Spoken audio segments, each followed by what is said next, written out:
Vettel ne veut pas trop de pénalités pour les luttes en course. Le pilote Aston Martin n'a pas vu de problème à Silverstone. Ah bon, bah ça va alors, s'il n'y a pas eu de problème. S'il admet que la manœuvre de Verstappen était limite, le pilote Aston Martin ne voit pas de raison de le pénaliser. Il était plus rapide que moi, si ça ne passe pas là, ça se passe au virage suivant, donc je ne stressais pas énormément à ce sujet. En entrant dans le quatrième virage, je savais qu'il était là, je n'étais pas sûr qu'il essayait, et puis j'ai vu qu'il était là, alors j'ai laissé la place. Ensuite, je n'étais pas sûr de savoir s'il allait le faire ou pas, donc j'ai contourné par l'extérieur. Puis il était là, et je n'avais plus d'espace. Je n'étais pas trop inquiet à ce moment-là, ni contrarié, parce que je savais que ça allait arriver de toute façon. Si je n'avais fait qu'une erreur, et que c'était la seule petite chance pour lui de passer, j'aurais probablement été plus stressé par le fait qu'il m'ait un peu poussé. Mais bon, c'est la course. Vettel pense que la direction de course et les commissaires devraient intervenir aussi peu que possible. J'ai également examiné des autres incidents. Je ne sais pas, je ne pense pas qu'ils aient beaucoup interféré dans la course, ce qui me semble correct. Nous devrions être les meilleurs juges.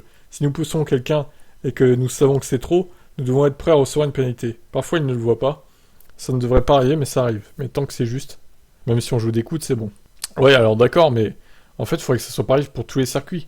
Sauf que là, il y a une inconstance claire de la part des commissaires de course en course. Des fois, ils pénalisent, des fois non. Donc nous, on sait plus trop ce qui est autorisé ou pas, et les pilotes non plus, je pense. Ce qui est un peu compliqué pour une course, dans le cadre d'une course automobile. Allez, je vous laisse commenter, ciao.